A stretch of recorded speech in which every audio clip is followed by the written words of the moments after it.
In life, there are certain matters which ultimately have to be the responsibility of central government. The reason is that you cannot allow sectional interests to take them over for their own purpose. One of those matters is, in fact, prisons. In order to ensure a uniformity of standards, it is always advisable that the prison service should be in the hands of the central government and its services not privatized out. In the USA, you have a completely corrupt system.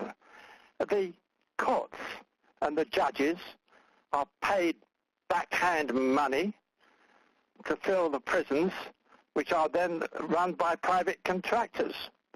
The whole system of privatizing prisons ultimately leads to forms of corruption and the situation where you have I think it's in Birmingham today, where the whole thing is completely out of hand.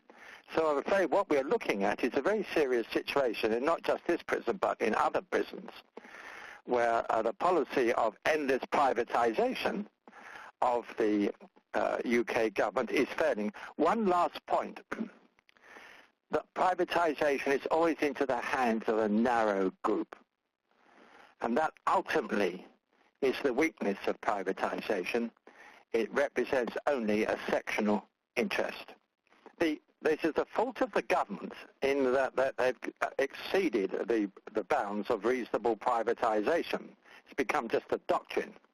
But then there are two or three other aspects to it of the particular type of violence and who's fighting who within the prison. And a strong element in this will be what's it called, interconfessional, to say, between Muslims and non-Muslims. And that ultimately has its seeds in a failure of UK society to integrate all its members. That ultimately is an economic failure. But it then is now playing itself out in the rather more extreme conditions of prisons, and yet it has a reality in the society outside. And behind it all, of course, is, I was just reading today that the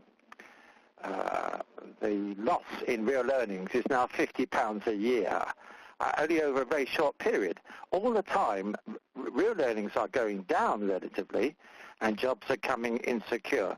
So all these things are coming together in a what seems to be a squalid prison riven by corruption and violence.